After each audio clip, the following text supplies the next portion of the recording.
నమస్తే welcome to V3 news లక్ష్యం సమాజ్ అయితే నేను మానస ముందుగా హెడ్లైన్స్ పశ్చిమ గోదావరి జిల్లాలో మైనర్ వివాహాలు కలకలం అర్ధరాత్రి మైనర్లకు వివాహం చేసిన పెద్దలు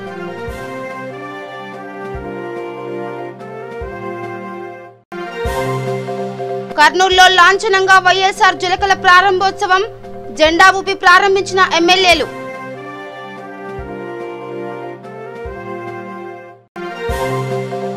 అనంతపురం జిల్లాలో భారీ వర్షాలు కుప్పకూలిన పేదల ఇళ్లు ప్రభుత్వం ఆదుకోవాలని విజ్ఞప్తి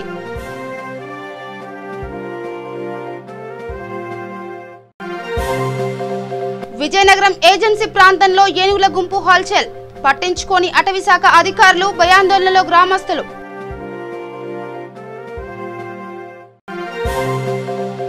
గుంటూరు జిల్లాలో దొంగల ముఠ అరెస్ట్ బంగారు ఆభరణాలు స్వాధీనం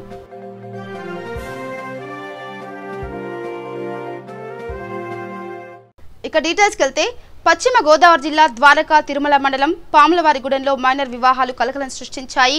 గ్రామానికి చెందిన మైనర్ బాలుడు మైనర్ బాలిక మధ్య ప్రేమ వ్యవహారం నడిచింది. బాలిక గర్భం దాల్చడంతో రాత్రి వారిద్దరికీ గ్రామ పెద్దలు వివాహం చేశారు. మరో మైనర్ బాలుడికి మరో మైనర్ బాలికకు కూడా వివాహం చేసేందుకు స్థానిక పెద్దలు యత్నించారు. సమాచారం రావడంతో పెళ్లిని పోలీసులు అడ్డుకున్నారు. 2 సంఘటనల్లోనూ మైనర్ బాలుడు ఇద్దరు అన్నదమ్ములు కావడం గమనార్హం. కేసు నమోదు చేసుకున్న పోలీసులు మైనర్లకు వివాహ వయసుపై అవగాహన కల్పించారు.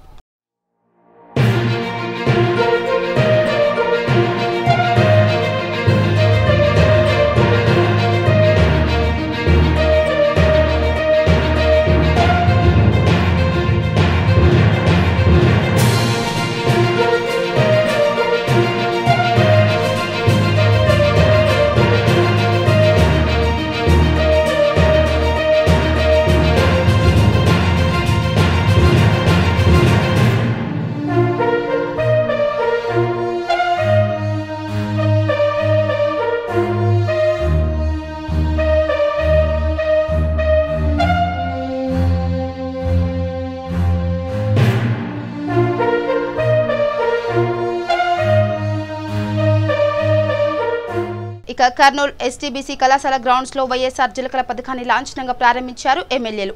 Srisailam MLA Shilpa Chakrapani Reddy, Panyam MLA Katasani Rambhupal Reddy, Kurnool MLA Hafeez Khan, Banaganapalli శాసనసభ్యులు Katasani Rama Reddy, Nandyal MLA Shilpa Ravichandra Kishore Reddy, Kodumur MLA doctor J Sudhakar, Nandikotkur MLA Thoguru Arthur, Pattikonda MLA Kangati Sridevi, జిల్లా collector G Veerapandian, JC Syed Khaja Mohinuddin, DWAMA PD Amarnath Reddy ఈ కార్యక్రమంలో ఉన్నారు. అనంతరం వైఎస్ఆర్ జలకల రింగ్ లారీలు కర్నూలు నగర ప్రధాన వీధుల్లో ర్యాలీగా 14 నియోజకవర్గాలకు తరలివెళ్లాయి.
అనంతపురం జిల్లా పెద్ద వడుగూరు మండలంలో భారీ వర్షాలు బీభత్సం సృష్టించాయి. గత 2 రోజులుగా కురుస్తున్న భారీ వర్షాలకు 4 ఇళ్లు కుప్పకూలాయి. జడ్కు రామచంద్రారెడ్డి, రాజశేఖర్ రెడ్డి, ఈశ్వరయ్య, ప్రసాద్లకు చెందిన ఇళ్లు పూర్తిగా కూలిపోయాయి. దీంతో వారు నిరాశ్రయులయ్యారు. ప్రభుత్వం స్పందించి తమకు న్యాయం చేయాలని కోరారు.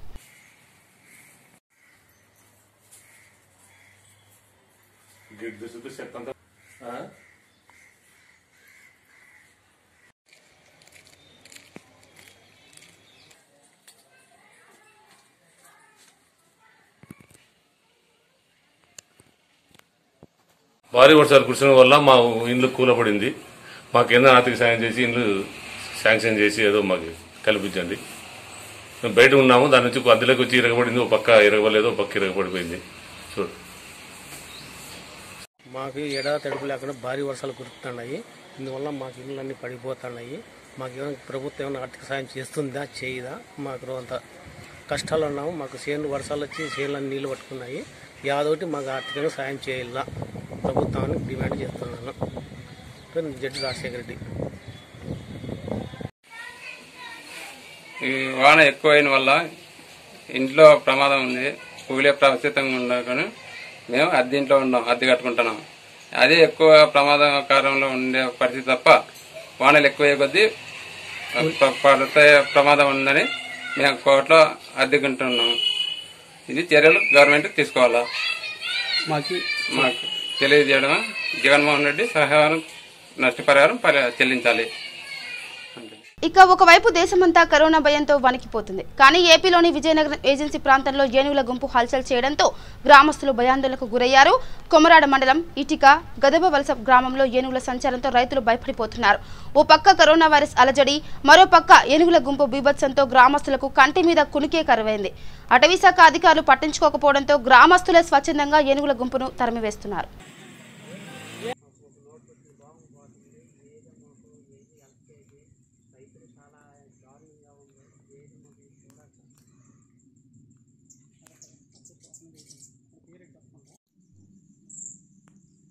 గుంటూరు జిల్లా చిలకలూరుపేటలో పలు చోరీలకు పాల్పడుతున్న నిందితుడిని పోలీసులు అరెస్ట్ చేశారు.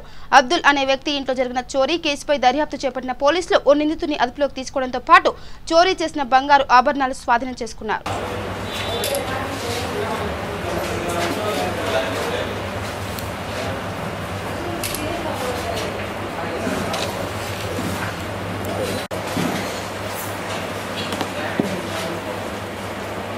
ఇరవై 22వ తారీఖున మన షేక్ అబ్దుల్ రహీం కంప్లైనెంట్ వాళ్ళ ఇంట్లో వాళ్ళ అమ్మాయికి కొడుకు పుడితే వాళ్ళని చూడటానికి వీళ్ళు చెన్నై నుంచి కారులో వచ్చి వీళ్ళ ఇంట్లో బస్ చేయడం జరిగింది. వీరు చాలా కాలం తర్వాత వీళ్ళ ఇంటికి కొత్తగా వచ్చారనే ఉద్దేశంతో కంప్లైనెంట్ వాళ్ళు వాళ్ళ బెడ్రూము వీళ్ళకు రిఫ్రెష్ అవ్వడం కోసం ఇవ్వడం జరిగింది. వీళ్ళు బెడ్రూమ్లో రిఫ్రెష్ అయ్యి అక్కడ రెస్ట్ తీసుకున్న క్రమంలో ఈ ముద్దాయి భార్య గర్భవతి అయినందున ఆమెకు ఒక ఫెసిలిటేషన్ చేసి చీరాసారా పెట్టి పంపిద్దామనే క్రమంలో ఆవిడని బయటకు పిలిచి మాట్లాడుతున్న క్రమంలో ముద్దాయి బీరువాలోని 153 గ్రాములు బంగారం, మొత్తం 9 ఐటమ్స్, నెక్లెస్, బంగారు చైను, ఇవన్నీ కూడా ఇక్కడ కనపడుతున్న 9 ఐటమ్స్ని నమ్మకంగా వారి ఇంట్లోంచి దొంగతనం చేసి ఆయనతో తెచ్చుకున్న ఒక బ్లాక్ బ్యాగ్లో పెట్టుకోవడం జరిగింది. ఈ క్రమంలో అమ్మాయికి 4 గంటలకు అలంకరణ చేద్దామనే ఉద్దేశంతో బీరువాలో వెతగ్గా ఈ ఐటమ్స్ అన్నీ కనపడలేదు. ఈ అనుమానంతో ఎత్తుక్కుంటూ ఉంటే ఈ ముద్దాయి అలీ హర్మానీ మాత్రం ఇంపాదిగా బ్యాగ్ తీసుకెళ్ళి ఆయన కారులో పెట్టుకోవడం జరిగింది. అది అందరూ చూసినప్పుడు కూడా బంధువులు కాబట్టి ఎవరు అనుమానించలేదు. తర్వాత వచ్చి వాళ్ళతో పాటుగా ఈయన కూడా వెతుకుతున్నట్లుగా నటించి ఎమ్మటే నేను చెన్నై వెళ్ళిపోవాలి, నాకు పని ఉంది అర్జెంటుగా అని చెప్పేసి కారులో ఒక్కడే వెళ్ళిపోవడం జరిగింది. తర్వాత వీరికి సాయంత్రం వెతుక్కొని దొరకపోయేటప్పటికి ఇతని మీద అనుమానం వ్యక్తం చేయడం జరిగింది. ఇతన్ని రమ్మని పిలిచినప్పుడు కూడా రాకపోగా వారు ఇతనే తీసుంటాడేమో అనుమానంతో పోలీస్ స్టేషన్లో కంప్లైంట్ చేయడం జరిగింది. దాని మీద ఎఫ్ఐఆర్ కట్టాము. ఇతన్ని ఇమీడియట్గా ఇతని గురించి సెర్చ్ చేయడం జరిగింది. ఈ రోజున మనకు రాబడిన పక్కా సమాచారంతో ఈయన తన భార్య కొరకు చిలకలూరుపేట పట్టణానికి రాగా ఆమెను తీసుకొని మళ్ళీ వెళ్ళిపోదామనే ఉద్దేశంతో మనం ఇతన్ని వలపన్ని ఈరోజు పట్టుకొని అరెస్ట్ చేయడం జరిగింది. ఇతని దగ్గర నుంచి మొత్తం 153 గ్రాముల బంగారం ఏదైతే ఇంట్లోంచి తీసుకెళ్లిపోయాడో 1 గ్రాము కూడా మిస్ అవ్వకుండా మొత్తం కూడా రికవరీ చేయడం జరిగింది. ఇక కర్నూలు కలెక్టరేట్ సునైన ఆడిటోరియంలో జిల్లా కలెక్టర్ జి వీరపాండియన్ అధ్యక్షతన వైఎస్ఆర్ ఉచిత విద్యుత్ పథకం జిల్లా స్థాయి విద్యుత్ కమిటీ సమావేశం నిర్వహించారు. ఈ సమావేశంలో ఏపీ ఎస్పీడీసీఎల్ సీఎండీ హరినాథరావు, జేసీ రవి పట్టణ్ శెట్టి, ఎమ్మెల్యేలు, ఎస్పీడీసీఎల్ ఎస్సీ కొండారెడ్డి తదితరులు పాల్గొన్నారు.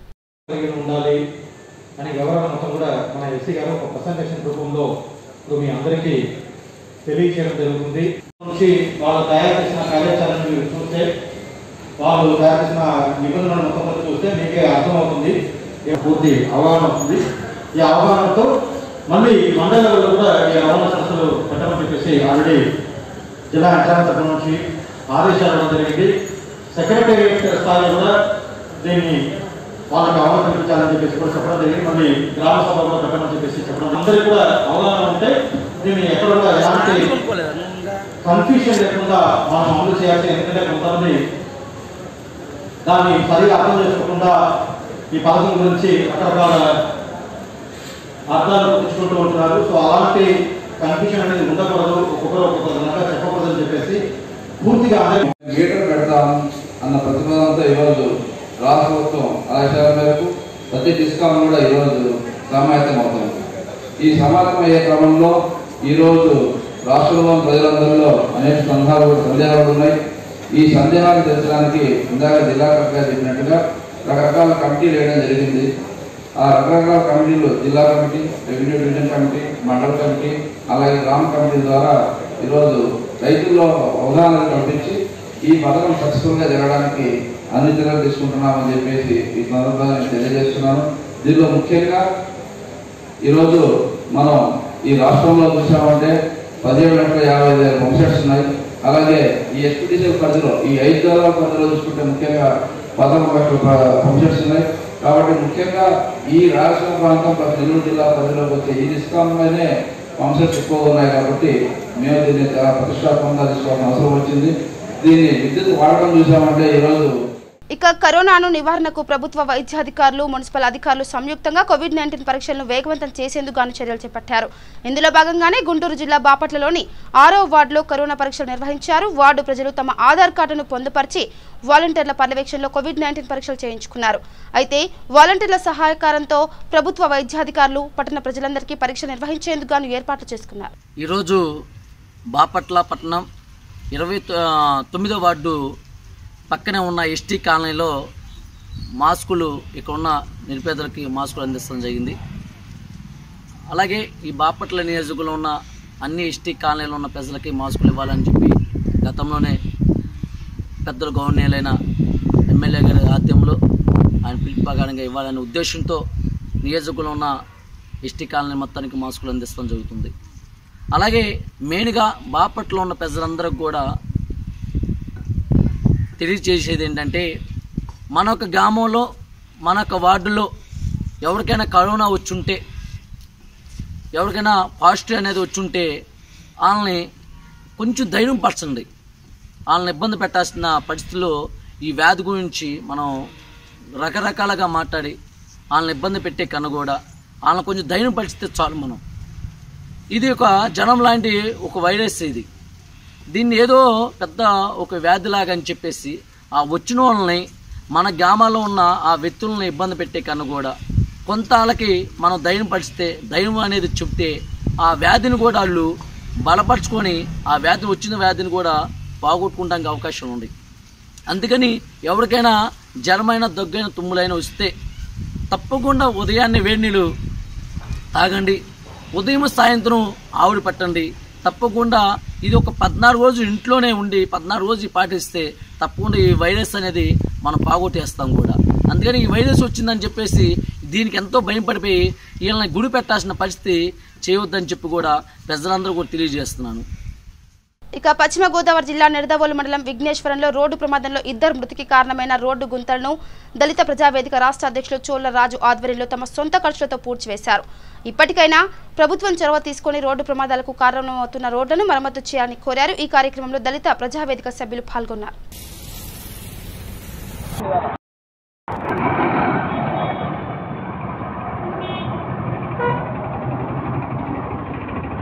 దళిత ప్రజావేదిక రాష్ట్ర అధ్యక్షుడిని. నా పేరు చోళ రాజు అండి.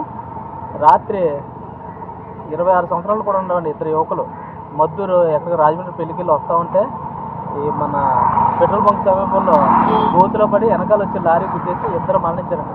వయసు 26 సంవత్సరాల లోపే. నేను ఒక అబ్బాయికి అయితే మెదడు బయటకు వచ్చేసి ఒక అబ్బాయిని హాస్పిటల్లో చనిపోయాడని నేను చాలాసేపు మామూలుగానే ఉన్నాను. వాళ్ళ కుటుంబ సభ్యులు వచ్చి ఏడ్చినప్పటికీ నా గుండె తరుక్కుపోయి ఇంక నాకు బాడీ కూడా ఏం పనిచేయలేదు. వాళ్ళు వేసినా వేయకపోయినా మనందరం తలకు 1000 రూపాయలు వేసుకున్నా సరే మనం సట్టు రప్పించి కొట్టేద్దామని చెప్పి అలాగే నేను మార్నింగ్ 2 లారీలు పురమించడం ఇక్కడ గోతులన్నింటికి మంది వెళ్ళిపోవడం జరిగింది. చాలామంది ఉన్నారు మా ఇంకా ఎవరినో చెప్పడం ఎన్ని అనవసరం. మనం చేస్తే ఉన్న వాళ్ళు కూడా స్ఫూర్తి కలుగుతుంది. మనం చేసి తర్వాత చెప్పాలనే ఉద్దేశంతో మా సోదరులందరూ చెప్పడం తలకు కొంత డబ్బులు వేసుకుని ఇక ఆళ్లగడ్డలో గాలబోరే విగ్రహంలోని ఒక భాగాన్ని తొలగించిన నిందితుడిని అరెస్ట్ చేసినట్లు జిల్లా ఎస్పీ డాక్టర్ ఫకీరప్ప కాగినెల్లి తెలిపారు. తనకు పిల్లలు లేరని, విగ్రహంలో ఒక భాగానికి పూజలు చేస్తే పిల్లలు పుడతారనే నమ్మకంతోనే విగ్రహంలోని ఒక భాగాన్ని దొంగిలించాలని నిందితుడు అంగీకరించినట్లు ఎస్పీ చెప్పారు. కేసు ఛేదనకు కృషి చేసిన ఆళ్లగడ్డ పోలీసులను రాష్ట్ర డీజీపీ గౌతమ్ సవాంగ్ జిల్లా ఎస్పీ అభినందించారు. నిందితునిపై కేసు నమోదు చేశామని, నిందితుడి నుండి నేరమునకు ఉపయోగించిన ఒక మోటార్ సైకిల్, విగ్రహం నుండి తొలగించిన భాగాన్ని స్వాధీనం చేసుకున్నట్టు తెలిపారు. ఆళ్లగడ్డ పోలీసులు ఒక మంచి కేసు డిటెక్ట్ చేశారు. ఇది మీ అందరికీ తెలుసు. 19వ తేదీ నైట్ టైం చిన్న కందుకూరు గ్రామ అవుట్స్కట్స్లో ఉన్న కాళ భైరవేశ్వర టెంపుల్లో విగ్రహ ఒక అంగముని దొంగలించడం జరిగింది. ఆ రోజు అంటే ముందుగా ఒక లాక్ బ్రేక్ చేసి గేట్ ఓపెన్ చేసి దాని లోపల వెళ్ళి కాళ భైరవేశ్వర విగ్రహం నుంచి ప్రైవేట్ పార్ట్ని అంగముని తీసుకుపోవడం జరిగింది. సో దీని భాగంగా ఆ రోజు వెంటనే పోలీస్ స్టేషన్స్లో కేసు నమోదు చేసి దర్యాప్తు చేపడితే ఈరోజు మీ ముందు ముద్దాయిని కూడా ప్రొడ్యూస్ చేయడం జరిగింది. ఆయన పేరు సత్తెనపల్లి రాజశేఖర్, 30 సంవత్సరం, వంటి వెలగల గ్రామం, గోస్పాడు మండలం. సో ఈయన ముఖ్యంగా ఎందుకు ఈ విగ్రహం నుంచి ఈ అంగముని తీసుకోవడం జరిగిందంటే, ముఖ్యంగా ఈయనకి పెళ్లి జరిగి 10 సంవత్సరం అయింది, పిల్లలు పుట్టలేదు. సో ఈ ఏరియాలో ఒక సూపర్స్టిషన్ మూఢనమ్మకం ఏమంటే, కాళ భైరవేశ్వర విగ్రహం నుంచి అంగం అంటే ప్రైవేట్ పార్ట్స్ టెస్టికల్ అని ఏం చెప్తాము, అది తీసుకుపోయి ఇంట్లో పెట్టుకొని పూజ చేస్తే పిల్లలు పుడతారని ఒక మూఢనమ్మకం ఉంది చుట్టుపక్కల గ్రామాలు. సో దానిలో భాగంగా ఈయనకి 10 సంవత్సరం పెళ్లి జరిగి 10 సంవత్సరం అయినా పిల్లలు పుట్టలేదనే ఉద్దేశంతో ఒక 2 సంవత్సరం నుంచి ఈ చిన్న కందుకూరు గ్రామ అవుట్స్కట్స్లో ఉన్న కాళ భైరవేశ్వర స్వామి టెంపుల్కి అమావాస్య రోజు వచ్చి పూజ చేయడం మొదలుపెట్టాడు. కంటిన్యూస్గా ఎవరీ మంత్ అమావాస్య రోజు ఈ టెంపుల్కి వచ్చి పూజ చేసేవాడు. సో ఇటీవల కాలంలో ఆయనకి బాపట్ల నియోజకవర్గ బీసీ సంక్షేమ సంఘం అధ్యక్షులు పిన్నబోయిన వెంకటేశ్వర్ల ఆధ్వర్యంలో బాపట్ల చీలు రోడ్డు వద్ద ఉన్న మహాత్మా జ్యోతిరావు పూలే, సర్దార్ గౌతు లచ్చన్న విగ్రహాలకు పూలమాల వేసి నివాళులర్పించారు. ఈ కార్యక్రమంలో ఆంధ్రప్రదేశ్ రాష్ట్ర బీసీ సంక్షేమ సంఘం యువజన అధ్యక్షులు కుమ్మర క్రాంతి కుమార్, బీసీ నాయకులు పాల్గొన్నారు. కొనసాగిస్తాం లచ్చన్న గారి ఆశయాలను. వర్ధిల్లాలి బీసీ సంక్షేమ సంఘం. వర్ధిల్లాలి బీసీ సంక్షేమ సంఘం.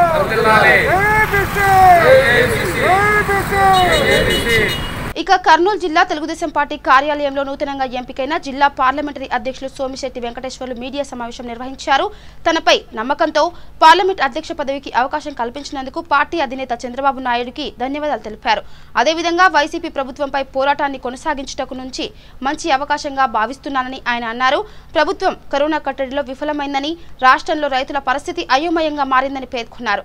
రాష్ట్ర నాయకులంతా మాఫియాగా ఏర్పడి ఆర్థిక దోపిడీ చేస్తున్నారని విమర్శించారు. ఈ సందర్భంగా జిల్లా టీడీపీ నాయకులు సోమిశెట్టి వెంకటేశ్వర్లకి శుభాకాంక్షలు తెలిపారు. పార్టీకి నూతన ఉత్తేజం, నూతన జనసత్వాలు అందించే దిశగా పెద్దలు గౌరవనీయులు మాజీ ముఖ్యమంత్రి వర్యులు జాతీయ అధ్యక్షులు తెలుగుదేశం పార్టీ నారా చంద్రబాబు నాయుడు గారు, జాతీయ కార్యదర్శి లోకేష్ బాబు గారు తీసుకున్న నిర్ణయం, మరి అన్ని పార్లమెంట్లకి అధ్యక్షులు నియమించడం, వారితో పార్టీని తిరిగి మరి పూర్వ దిశకు తీసుకొని వచ్చి బలోపేతం చేసి మరి అంతటా తెలుగుదేశం పార్టీని జెండా ఎగరవేయడం, తిరిగి ముఖ్యమంత్రిగా నారా చంద్రబాబు నాయుడు గారిని చేయడం అనే ఒక మంచి సదుద్దేశంతో ఈరోజు 25 మందికి మరి పార్టీ అధ్యక్షుల్ని నియమించడం, పార్టీలో మొదటి నుంచి బాగా పనిచేస్తూ మరి పార్టీని అభివృద్ధి పదం వైపు తీసుకెళ్లగల సత్తాగల వ్యక్తులకు ఈరోజు అధ్యక్షులు నేయడం, మరి అలాగే పార్లమెంటరీ 2 పార్లమెంట్లకు కలిసి ఒక్కొక్కరిని సీనియర్ నాయకుల్ని మరి ఇన్ఛార్జీలుగా నియమించడం శుభపరిణామం తెలుగుదేశానికని ఈ సందర్భంగా తెలియజేస్తూ, ముఖ్యంగా కర్నూలు జిల్లాకి కానీ మరి మొట్టమొదటి నుంచి దాదాపు ఈ తెలుగుదేశం పార్టీ పుట్టినప్పటి నుంచి మరి దాదాపు 22 ఏళ్ళుగా అధ్యక్షునిగా పనిచేస్తూ అందరి మన్ననల్ని ఇక్కడున్న నాయకులని, రాష్ట్ర నాయకుల్ని, మరి అలాగే జాతీయ నాయకుల్ని మన్ననల్ని పొంది మరి ఇక్కడున్న చిన్న పిల్లవాని కాటి నుంచి పెద్దవానికి కూడా పలికే నాయకత్వం మరి సోమశెట్టన్న గారు. మరి అటువంటి ఆయన్ని తిరిగి మరి తెలుగుదేశం పార్టీ పగ్గాలు కర్నూలు జిల్లాకు అప్పచెప్పడం మరి మేమందరం అభినందిస్తూ ఆయనకు శుభాకాంక్షలు తెలియజేసుకుంటున్నాం.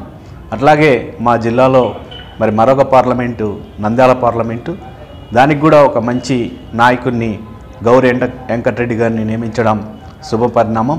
మరి ఆయనకు కూడా ఈ సందర్భంగా శుభాకాంక్షలు తెలియజేసుకుంటూ వీరిద్దరి నాయకత్వంలో మరి కర్నూలు జిల్లాలో మరి పార్టీ తిరిగి పూర్వవైభవం సందర్శించుకొని మరి తిరిగి ఈ 14 నియోజకవర్గాల్లో తెలుగుదేశం పార్టీ ఇక్కడున్న పెద్దలు మరి ఈరోజు కోట్ల వాళ్ళు అయితేనేమి, కేఈ వాళ్ళు అయితేనేమి, భూమా వాళ్ళు అయితేనేమి మొదలగు పార్టీ పెద్దలందరూ కలిసి మరి తిరిగి పూర్వవైభవం తీసుకురావడానికి మేమందరం కృషి చేస్తామని వీళ్ళ నాయకత్వంలో తెలియజేసుకుంటూ మరి హార్టీ కంగ్రాచులేషన్స్ సోమశెట్టన్న గారికి, మరి అలాగే గౌరి వెంకటరెడ్డి అన్న గారికి.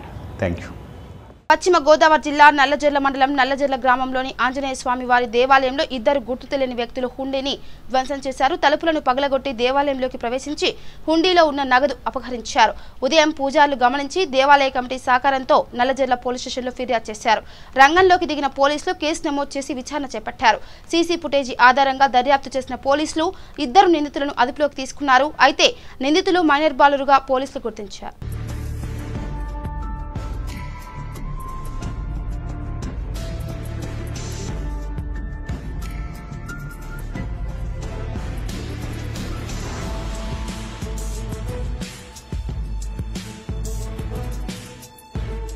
ఇక కర్నూలు జిల్లా పత్తికొండలో కొత్తగా ఏర్పాటు చేసిన చెరుకులపాడు నారాయణ రెడ్డి కాలనీని వైఎస్ఆర్ పార్టీ యువ నాయకుడు రామ్మోహన్ రెడ్డి ప్రారంభించారు. కాలనీ ఏర్పాటు కోసం కృషి చేసిన కేపీ బ్రహ్మయ్యను ఈ సందర్భంగా వారు అభినందించారు. మోహన్ రెడ్డి మాట్లాడుతూ కాలనీ అభివృద్ధి కోసం తన తల్లి ఎమ్మెల్యే కాగంటి శ్రీదేవి సహకారంతో అన్ని విధాల సహాయం అందిస్తామన్నారు. పత్తికొండ ప్రజల ఆదరణ మరవలేనిదని తెలిపారు. తన తండ్రిని గౌరవించినట్లే తన తల్లిని కూడా అభిమానంతో గెలిపించుకోవడం ఆనందమైన విషయమని పేర్కొన్నారు. ప్రజల సేవలో తమ కుటుంబం ఎప్పుడూ ముందుంటుందని అన్నారు. ఈ కార్యక్రమంలో వైకాపా నాయకులు రామచంద్రారెడ్డి, బజారప్ప, శ్రీరంగడు, మధు తదితరులు పాల్గొన్నారు.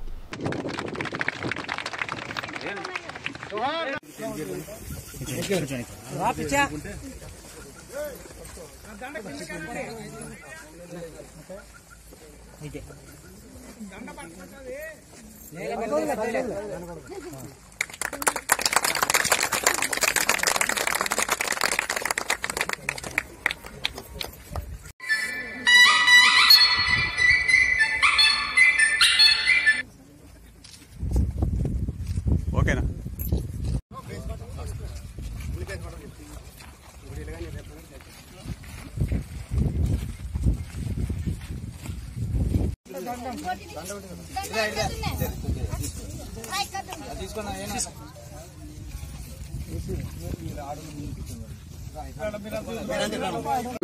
ఎమ్మెల్యే గారి చేతుల మీద దాన్ని కూడా ప్రారంభం చేయడానికి సిద్ధంగా ఉన్నారు డ్రైవర్లు. మీరందరికీ పేరు పేరున దీనిలో కష్టపడి మీరందరికీ తిప్పలు పడినందుకు అందరికీ వైఎస్ఆర్ కాంగ్రెస్ పార్టీ తరఫున ప్రత్యేకమైనటువంటి ధన్యవాదాలు తెలియజేస్తూ మీరందరూ కూడా ఈ అవకాశంతోనే మాకు ఇదే అవకాశంలోనే ఇదే కాలనీ ఏర్పాటు చేసి నారాయణ రెడ్డి కాలనీ పెట్టాలని చెప్పేసి మేము ఉద్దేశంతోనే నారాయణ రెడ్డి కాలనీ పెట్టాల్సిన అవసరం వచ్చింది.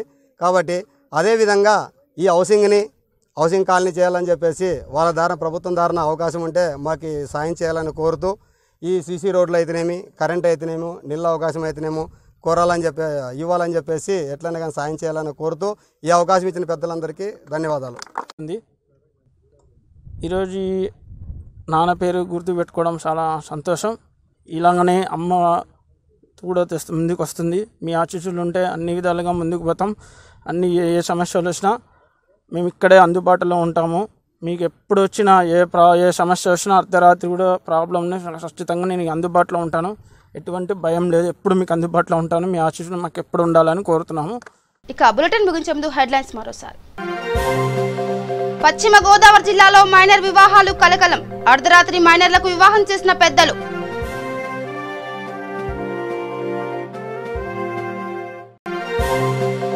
కర్నూలులో లాంఛనంగా వైఎస్ఆర్ జలకల ప్రారంభోత్సవం జెండా ఊపి ప్రారంభించిన ఎమ్మెల్యేలు.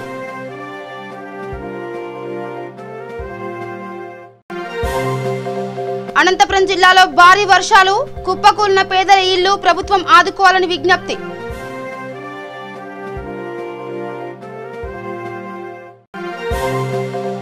విజయనగరం ఏజెన్సీ ప్రాంతంలో ఏనుగుల గుంపు హల్చల్, పట్టించుకోని అటవీశాఖ అధికారులు, భయాందోళనలో గ్రామస్తులు.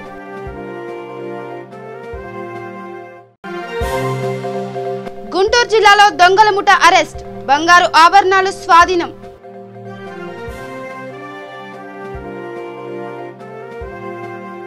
ఇవి bulletin updates. Keep watching V3 news. లక్ష్యం సమాజేత. నమస్కారం.